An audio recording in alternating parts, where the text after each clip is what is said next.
In February 1637, the entire Dutch flower market collapsed in a single day, and no one showed up to buy.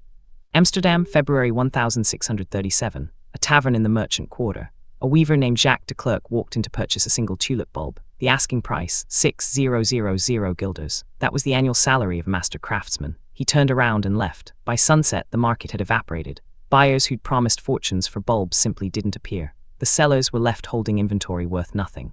To understand what happened, we need to rewind 15 years. The Dutch Golden Age was real. Trade routes brought wealth from the East Indies.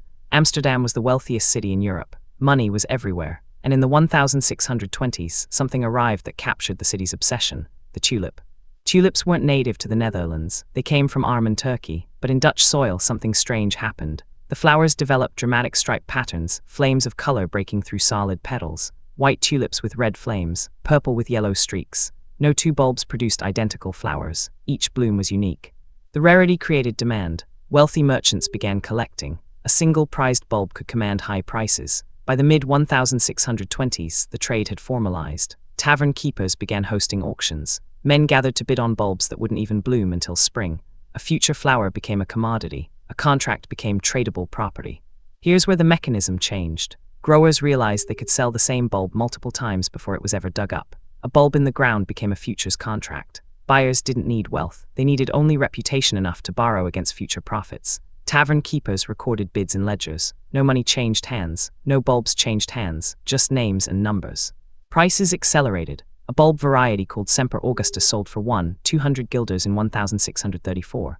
By 1636, the same variety was trading for 500 guilders. The Viceroy tulip reached 500 guilders. Men with modest means, tailors, blacksmiths, farmers, began bidding. They couldn't afford the bulb itself, but they could afford the contract. Leverage made everyone a player.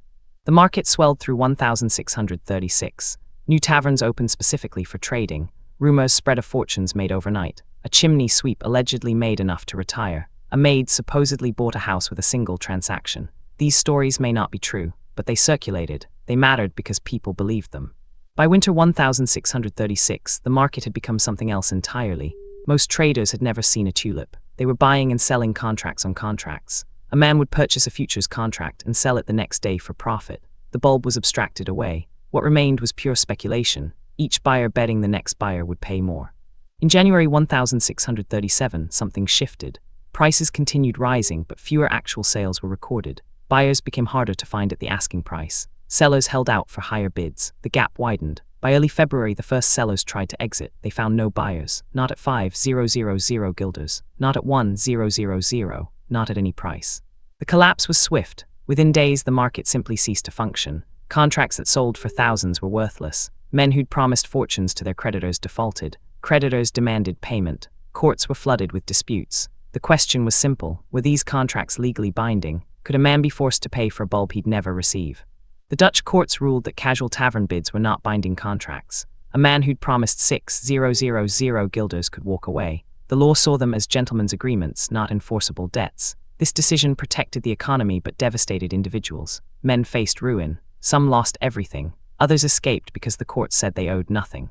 The actual tulip market survived. Growers continued selling bulbs to genuine collectors. The flower never disappeared, but the speculative frenzy ended. Prices returned to sustainable levels. A rare bulb that cost thousands in 1636 sold for guilders by 1638. The market had simply corrected itself. What makes Tulip Mania significant isn't the flowers, it's the mechanism. The Dutch had created a financial instrument, a futures contract, and discovered its power. They'd also discovered its danger. When leverage allowed people to bet more than they could afford to lose, the system became fragile. One shift in sentiment and everything collapsed. The Dutch economy survived because courts didn't enforce most of the debts.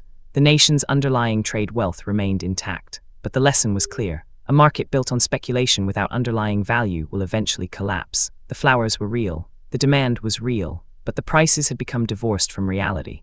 Historians debate how severe the mania actually was. Some accounts exaggerate the scale, others minimize it. The truth is somewhere between. Real money was lost. Real debts were disputed. But it wasn't the apocalyptic collapse that popular legend suggests. What it was, a clear demonstration of how markets behave when speculation overtakes fundamentals. The Dutch continued to dominate global trade. Their financial innovations, the stock exchange, futures trading, corporate structures, became the foundation of modern capitalism. Tulip Mania didn't break the nation, but it taught them something essential. Markets can disconnect from reality, and when they do, the correction is brutal. The tulip itself became a symbol, not of beauty, though they were beautiful, but of the gap between what something is worth and what people will pay for it. That gap has appeared again and again in market history. Every bubble operates on the same principle: an asset, leverage, the belief that prices only go up, then one day they don't. This video is for educational and informational purposes only and is not financial advice. Always do your own research. Subscribe for more forgotten financial crises that shaped how markets work today. This video is for educational and informational purposes only and is not financial advice. Always do your own research.